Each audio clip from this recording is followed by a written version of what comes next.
c'est Valérie Pécresse va à la fois présenter va tenir un discours et puis après répondra à quelques questions de la salle. Valérie, c'est à toi. D'abord, un grand bonjour à tous et encore toutes mes excuses de ne pouvoir être parmi vous, mais vous l'imaginez bien, je suis tenue de respecter un protocole sanitaire extrêmement strict et auquel je n'ai pas le droit de dévier. Alors, Bruno Retailleau et Patrick, Sandra ont fait des très beaux discours. Je voudrais aussi saluer le discours de Jean Maher. Pour Bruno, j'ai été chercher une très jolie phrase de Clémenceau, parce que vous le savez peut-être, mais Clémenceau est vendéen. Clémenceau est né dans un village de Vendée, dans lequel Bruno m'a emmené visiter la maison de ce grand républicain qui était Clémenceau. Et Clémenceau a dit cette phrase, il a dit: la France, hier soldat de Dieu, aujourd'hui soldat de l'humanité, sera toujours le soldat de l'idéal. Alors je crois qu'on ne peut pas mieux résumer pourquoi les destins de la France et ceux des chrétiens d'Orient sont liés. C'est parce que nous étions soldats de Dieu, nous sommes devenus soldats de l'humanité et nous serons toujours le soldat de l'idéal.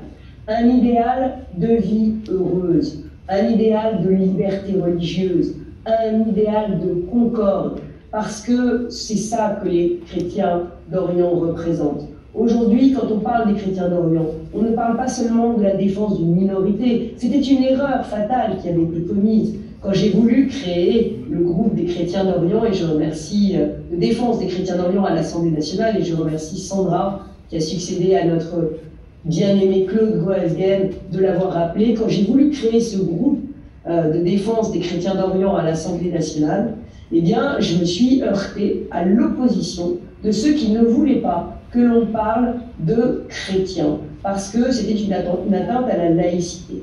Et je leur ai dit, mais en réalité, les chrétiens d'Orient sont, j'allais dire, les représentants de la liberté religieuse. Et le fait de les défendre, c'est défendre en réalité l'ensemble des minorités persécutées à travers.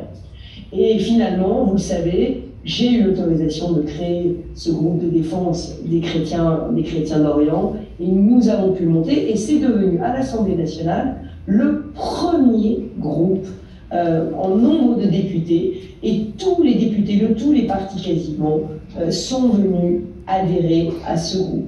Donc ça montre quoi? Ça montre que la cause des chrétiens d'Orient, eh bien, elle nous dépasse. Le destin des chrétiens d'Orient est intimement lié au destin de la France. Et si nous les abandonnons, si nous vous abandonnons, eh bien, à l'intolérance, à l'islamisme, nous en payerons le prix, nous aussi, en France. En soutenant les chrétiens d'Orient, comme je l'ai dit, nous soutenons le dialogue entre les religions, le dialogue entre les civilisations. Et nous soutenons le droit de chaque être humain à être différent et à vivre en paix. Alors, au terme d'un siècle de persécution, vous le savez, les chrétiens qui représentaient en Orient un quart de la population n'en représentent plus qu'un trentième. Et depuis 2 décennies, une litanie de crises a ensanglanté la région. Il y a eu la guerre en Irak, Bruno l'a rappelé, il y a eu la guerre en Syrie, il y a eu la constitution de l'État islamique qui reste et survit, en tout cas en tant qu'idéologie. Et il y a eu la recrudescence des persécutions en Égypte, il y a eu l'effondrement économique et politique du Liban, et puis il y a eu la guerre au Karabakh.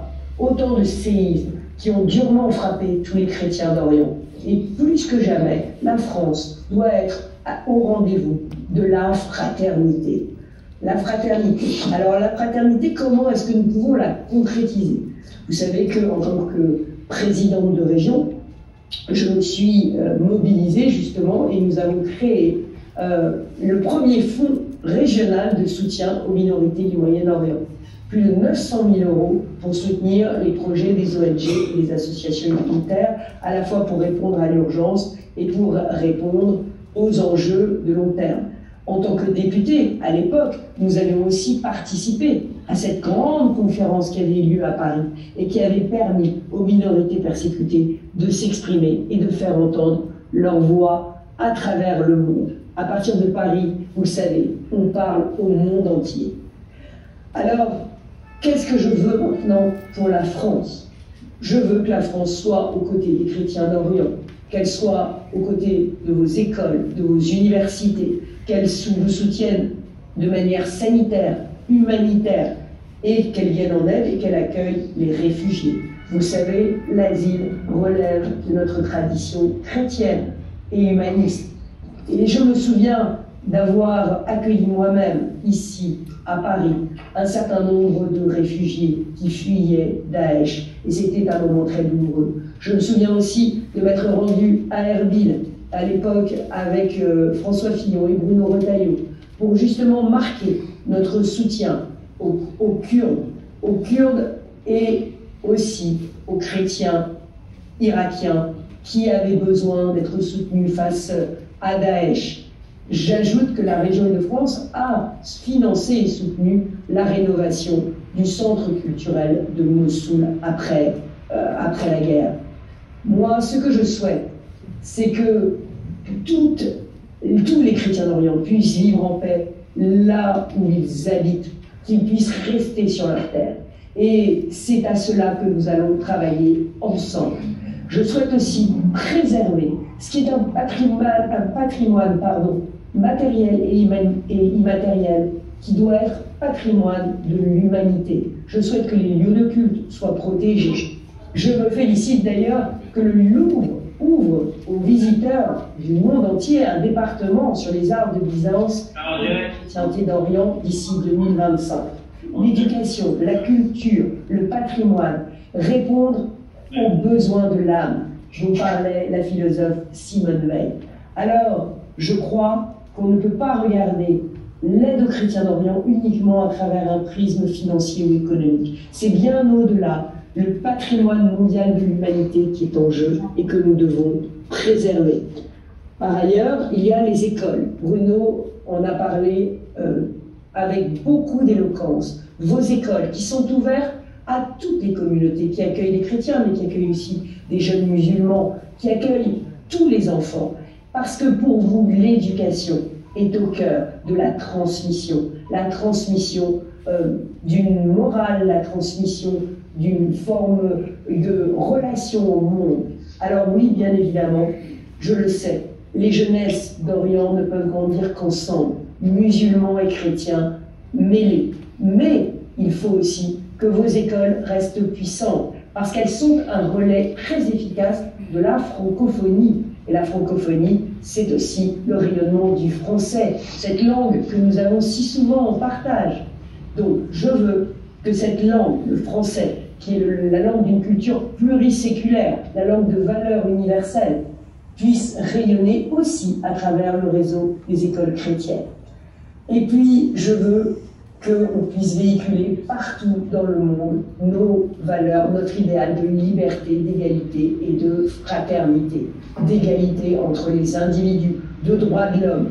Alors, au Moyen-Orient, vous le savez, beaucoup d'habitants de confession musulmane nous disent que les chrétiens, l'existence, la présence des chrétiens face à la violence des islamistes contribue à l'équilibre de la région et que les chrétiens œuvrent en réalité pour la paix. Alors, vous le savez, face au totalitarisme islamiste, je suis implacable. Je suis implacable sur le sol français, je suis aussi implacable sur le continent africain où je souhaite que notre mission militaire continue sous d'autres formes puisque nous allons quitter le Mali, mais je souhaite que nous continuions de mener pied à pied ce combat contre le totalitarisme islamiste. Et ce combat, je le mènerai aussi sur le sol français, parce que sur le sol français, nous n'avons pas à être naïfs. Il y a aujourd'hui un vrai danger sur le sol français lui-même. Et c'est pour cela que dans une loi constitutionnelle que je présenterai au peuple français, nous mettrons en œuvre un certain nombre de dispositions afin que les terroristes qui, à la fin de leur peine de prison, puissent être gardés en rétention de sûreté, afin aussi que ceux qui consultent régulièrement les sites djihadistes puissent être punis, afin que la radicalisation puisse être repérée et sanctionnée, de manière efficace, comme vous savez que nous l'avons fait avec Patrick Caram dans les clubs sportifs et dans le réseau associatif. Il n'y aura pas d'argent public pour les ennemis de la République et pour les prêcheurs de haine. Ce sera la prison ou l'avion. Voilà. Mais, je le dis aussi, à l'extérieur de nos frontières, la France doit être aussi très présente. Et nous allons démultiplier les initiatives, créer des partenariats, mobiliser l'État, mobiliser les collectivités, les entreprises, pour appuyer tout le réseau associatif et construire l'avenir des chrétiens d'Orient. C'est la vocation, mais c'est aussi l'honneur de la France.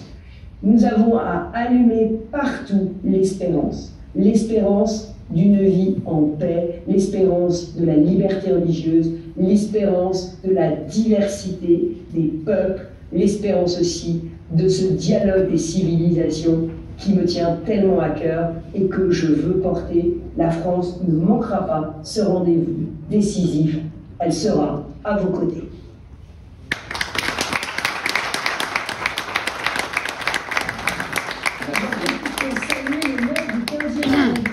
Je ne savais pas qu'on appelait le 15e arrondissement Beyrouth-sur-Seine, mais je le salue avec grande amitié et je le remercie de son soutien indéfectible. Merci Valérie. Jean-Yves Tholot, président de l'œuvre d'Orient.